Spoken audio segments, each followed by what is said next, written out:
शरद सर्जेराव पवार, आहिरवाडी, तालुका वाळवा, जिल्हा सांगली. विना मशागत पद्धतीची मी आज तुम्हाला माहिती देत आहे. आपण ज्या पिकामध्ये उभा आहे ते ऊसाचं तिसरं म्हणजे नेडवा पीक आहे. खोडवा पीक गेल्यानंतर पाचट पेटवल्यानंतर ह्या उंचीचं नेडवा पीक आल्यानंतर ह्याच्यावर आम्ही ग्लायफोसेट फवारतो. रोटर किंवा नांगरट न करता ग्लायफोसेट फवारून जमिनीला सुपीकता कशी आणता येईल फुकटात, हे तंत्र आम्ही प्रतापराव चिपळूणकर यांच्या मार्गदर्शनाखाली 2008 पासून सातत्यानं आम्ही वापरत आलेलो आहे. आज आमच्या रानाची जर परिस्थिती बघितली किंवा मशागतीचे जर दर बघितले तर जमिनीच्या सुपीकतेच्या दृष्टीनं आमची शेती खूप मोठी फायद्याची आहे. आता ग्लायफोसेट फवारत असताना जमिनीत पुरेशी ओल असणं गरजेचं आहे. त्याचबरोबर ऊसाचा खोडवाही या उंचीचा असणं किंवा त्याला इतकी पानं असणं गरजेचं आहे. आता आपण बघत असाल त्या शेतामध्ये इतक्या उंचीचा खोडवा इथं उगवल्यानंतर ह्याच्यावर ग्लायसेल हे आपण फवारलेलं आहे. यानंतर आता ऊसामध्ये मी सोयाबीनचं पीक घेणार आहे. या वरंब्यावरती विना मशागत पद्धतीनंच या तंत्राचा वापर करूनच सोयाबीनचं सातत्यानं 2008 पासून आजपर्यंत हे पीक मी घेत आलेलो आहे. यामुळे माझ्या जमिनीची सुपीकता कशी वाढलेली आहे तर थोडक्यात बघायचं झालं तर माती जर आपण उचलली आणि सोडून दिली आपण तर आपल्याला खडे माती पद्धती दिसेल की जर मोठा पाऊस जर पडला माझ्या शेतामध्ये तर स्वच्छ पाणी माझ्या शेतातून वाहून जाते.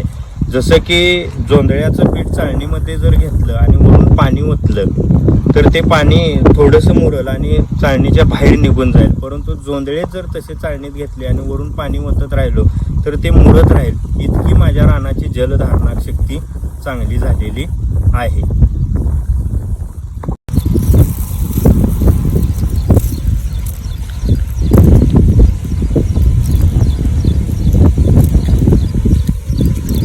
ग्लायसेल फवारल्यानंतर आजचा 6वा-7वा दिवस आहे. 6व्या-7व्या दिवसामध्ये इतका पिवळसरपणा आपल्याला ह्या व्हिडिओमध्ये बघायला मिळेल.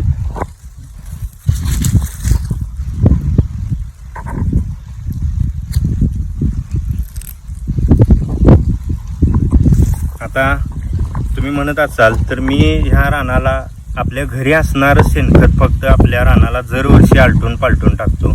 शेणखत एकही ग्रॅम न टाकता जमिनीला सुपीकता कशी प्राप्त होईल, फुकटात कशी जमीन सुपीक होईल हे ह्या तंत्रातून आम्ही आजपर्यंत शिकलेलो आहे.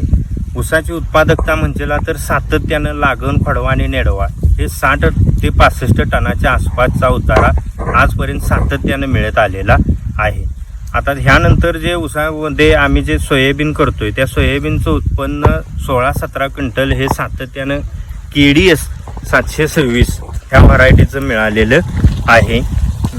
KDS 726 जी व्हरायटी आहे त्याचं ह्या आणि ह्या बाजूला दोन्ही बाजूला टोकन पद्धतीनं 9 इंच अंतरावर टोकन पद्धतीनं KDS 726 ह्या जातीचं मी दरवर्षी बीजोत्पादन घेत आहे. बीजोत्पादनामध्ये ह्या शून्य मशागत तंत्राचा किंवा खोडक्याचा इतका मोठा फायदा झाला आहे की दरवर्षी सातत्याने बीजोत्पादन करतोय. परंतु एकही वर्षी बियाणं कुठं उगवलं नाही किंवा पुण्याला ज्यावेळी बीज प्रमाणीकरणाला जातो त्यावेळी आपला अहवाल हा 100% जर्मिनेशनचा 93-94% अहवाल आपल्याला मिळालेला आहे. आणि सातत्यानं बीजोत्पादनामध्ये यशस्वी झाल्यानं आपल्याला दरवर्षी महाबीज बीजोत्पादनाचा कार्यक्रम हा आपल्याकडे घेत आलेला आहे.